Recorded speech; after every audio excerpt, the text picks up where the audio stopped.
Hey Freedom Lovers, this is Dr. Peterson Pierre with America's Frontline Doctors bringing you today's Daily Dose. So all doctors are taught that, unlike other imaging modalities, ultrasound is completely harmless. In truth, like vaccines, initially the medical profession was quite skeptical of ultrasound, as there was a great deal of evidence suggesting harm. However, as the decades passed and its ever-increasing use was normalized, those concerns were forgotten entirely. For example, in 1983, yes, a very long time ago, CNN aired a program on the dangers of ultrasound where the FDA acknowledged these dangers almost no one talks about.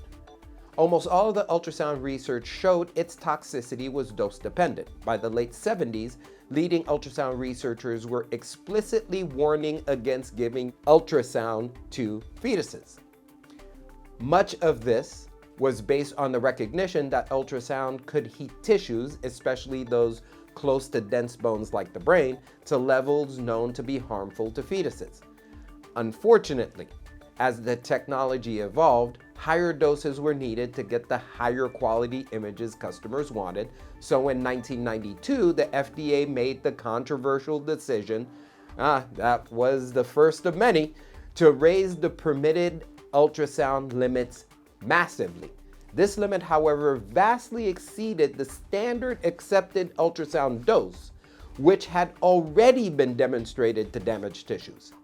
Ultrasound was declared safe and effective.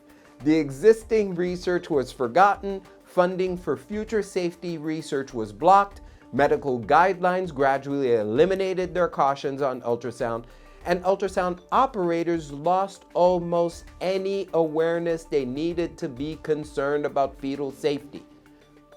Over the last century, hundreds of studies have demonstrated the dangers of ultrasound.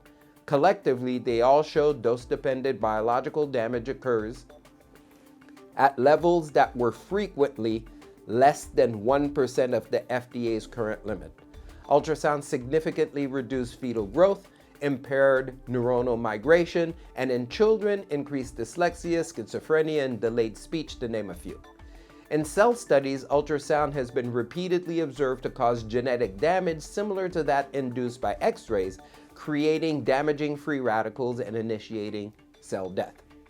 A large number of randomized controlled trials published in premier medical journals have also demonstrated dangers with ultrasound.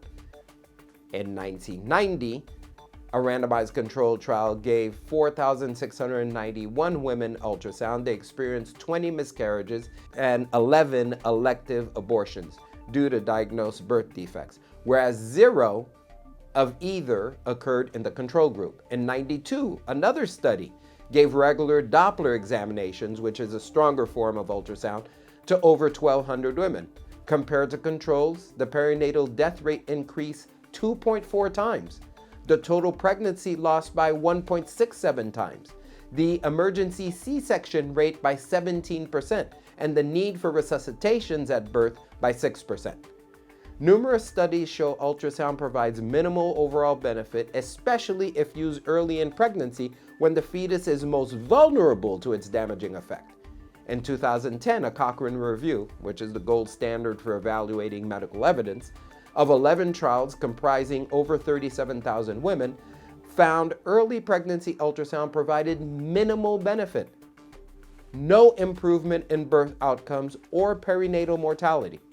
Another use of ultrasound is to monitor a fetus's heart rate continually through the labor process.